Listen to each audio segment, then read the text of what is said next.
আজ তোমাদের সাথে আমি শেয়ার করব আমার বরমশাইয়ের পছন্দের একটা মেনু। এটা হচ্ছে টাকি মাছের চচ্চড়ি। এটা শুটকি টাকি। এটা কিন্তু নরমাল টাকি না। এইজন্য শুটকি টাকি মাছটাকে আগে গরম জল দিয়ে সিদ্ধ করে সব কাঁটা ছাড়িয়ে নিয়েছি। কেননা কাঁটা যদি ছাড়িয়ে না নিই তাহলে চচ্চড়িটা কাটা কাটা হয়ে যাবে। এটা আমি সবজি দিয়ে রান্না করব। ন্যাচারালি সবজি দিয়ে খুব কম রান্না করা হয়, কিন্তু আমার হাজবেন্ড এটা খেতে খুব পছন্দ করে। মাছগুলো ভেজে তোলার পর দেখো আমি এর মধ্যে তেজপাতা, শুকনো লঙ্কা আর দিয়ে দিলাম রাঁধুনি। যেকোনো চচ্চড়িতে যদি রাঁধুনি ব্যবহার করা হয় তার ফ্লেভারটা কিন্তু খুব সুন্দর আসে। সেটা ছোট মাছের চচ্চড়ি হোক আর শুটকি মাছের চচ্চড়ি হোক। দিয়ে দিলাম পেঁয়াজ কুচি। পেঁয়াজ কুচি দিয়ে সুন্দর করে লাল লাল করে ভেজে নিব।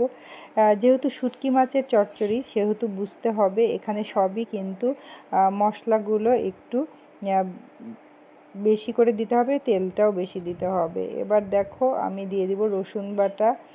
এর মধ্যে মোটামুটি সবগুলো মাংসের যে মশলাগুলো যায় সেগুলো যাবে। দিয়ে দিলাম রসুন বাটা, এরপরে দিয়ে দিব আদা বাটা, জিরা বাটা।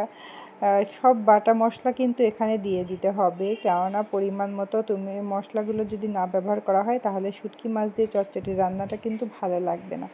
সব মশলাগুলো একে একে দেওয়ার পরে সুন্দর করে কষিয়ে নিতে হবে। হলুদ গুঁড়া, লবণ সব কিছু দিয়ে সুন্দর একটু ভাজা ভাজা করে নিলে কাঁচা গন্ধটা চলে যাবে। এরপরে জল দিয়ে কষিয়ে নিতে হবে। দেখো জল দিয়েছি, জল দিয়ে আমি এখন মাছ সহ যে শুটকি মাছটা ভেজে তুলে রেখেছিলাম সেগুলো আমি দিয়ে দিচ্ছি।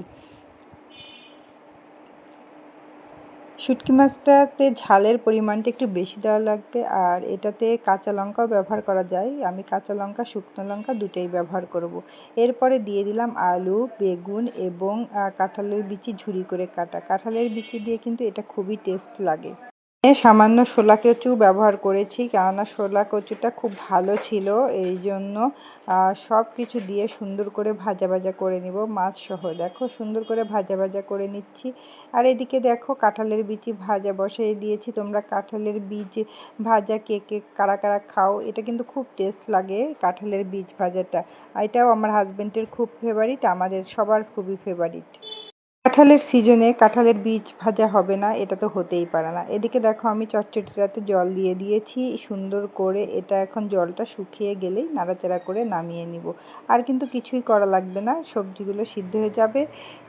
কিন্তু শুকনা শুকনাই হতে হবে, কেননা ঝোলা ঝোলা রাখলে পারে, ঝোল ঝোল রাখলে ভালো লাগবে না। জলটা শুকিয়ে গেলেই আমি জাস্ট নামিয়ে নেব। এদিকে বাচ্চারা তো শুটকি মাছ খেতে পারে না, আমার ছেলে মেয়ে কেউ শুটকি মাছ খেতে পছন্দ করে না। এদিকে আমার হাজব্যান্ডের ফেভারিট, তাই ওকে তৈরি করে দিলাম। আমিও এই রকম সবজি দিয়ে ভালো লাগে না, আমার আবার শুটকি মাছ এমনি পেঁয়াজ আর মরিচ দিয়ে যেটা রান্না করি সেটাই ভালো লাগে। এদিকে বাচ্চাদের জন্য এই দেখো ডিম রান্না করে দিচ্ছি, কেননা ওরা শুটকি মাছ তো খাবে না, এই জন্য এদিকে আবার ডিম বসিয়ে দিয়েছি। তো এটা কিন্তু লোহার কড়াই। তোমরা কে কে লোহার কড়াই ব্যবহার করো বলো তো? আমি কিন্তু বাড়িতে লোহার কড়াইটাই বেশি ব্যবহার করি।